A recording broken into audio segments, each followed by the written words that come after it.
ये कहानी 1925 में हुई एक सच्ची घटना पर आधारित है। एक सुबह एंड्रिया नाम की एक औरत को खबर मिली कि उसके पिता के घर से गोली चलने की आवाज आई है। एंड्रिया और उसके पति जॉर्ज को ये खबर सुन के विश्वास ही नहीं हो रहा था।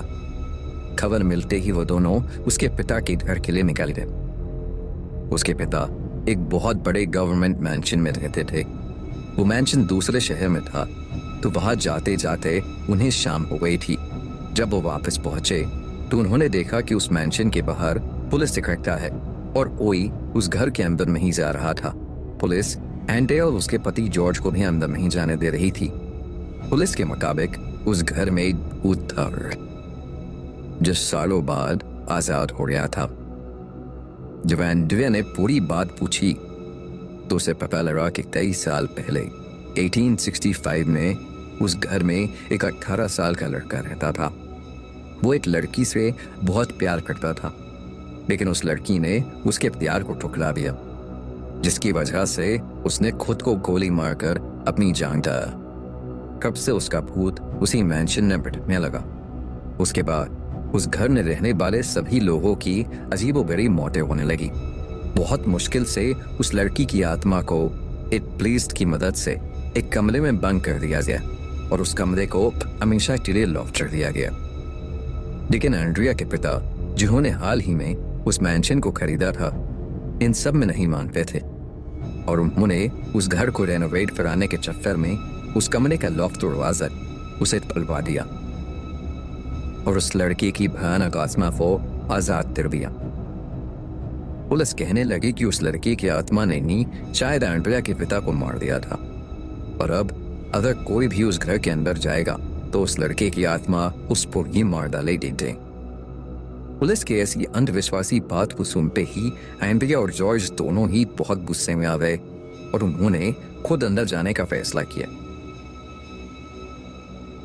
वो घर के अंदर गए पर अपने पिता की कमरे में पहुंचते ही एंड्रिया फूट फूट कर रोने लगे।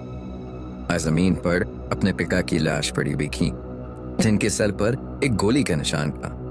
एंड्रिया ने जब आसपास देखा तो उसे जॉर्ज कहीं नहीं दिखा। वो जॉर्ज को वहां न पाकर और ज्यादा घबरा गई। वो अपने पति जॉर्ज को चिल्लाकर बुलाने लगी, पर उसको कोई जवाब नहीं मिला। उस समय एंड्रिया को कुछ समझ नहीं आ रहा था कि वो क्या करे, और वो डरी हुई वहीं खड़ी अपने पति को बुलाए जा रही थी कि तभी उसे एक अनजान इंसान के रोने की आवाज आई और फिर उसे अपने पति के रोने की आवाज आई। एंड्रिया भागकर अपने पति की आवाज के पीछे जा ही रही थी जब उसे फिर से गोली चलने की आवाज आई। एंड्रिया भागकर उस कमरे में पहुंची, पर वहां पहुंचकर उसके होश उड़ गए। वहां पर उसे जॉर्ज की लाश मिली, जिसके सर पर भी गोली के निशान थी, और उसकी लाश के पास वही बंदूक पड़ी थी जो कुछ देर पहले उसके पिता के कमरे में उनकी लाश के पास पाई रही। अभी एंड्रिया को ऐसा लगा जैसे उसके तनवे पर किसी ने हाथ रखा। एंड्रिया को कोई पीछे से जकड़ने लगा। जब उसने गर्दन मोड़ के देखने की कोशिश की तो वहां उसे एक 18 साल का लड़का दिखा, जिसके सर पर ठीक उसके पिता और अभी की तरह एक गोली का निशान लगा।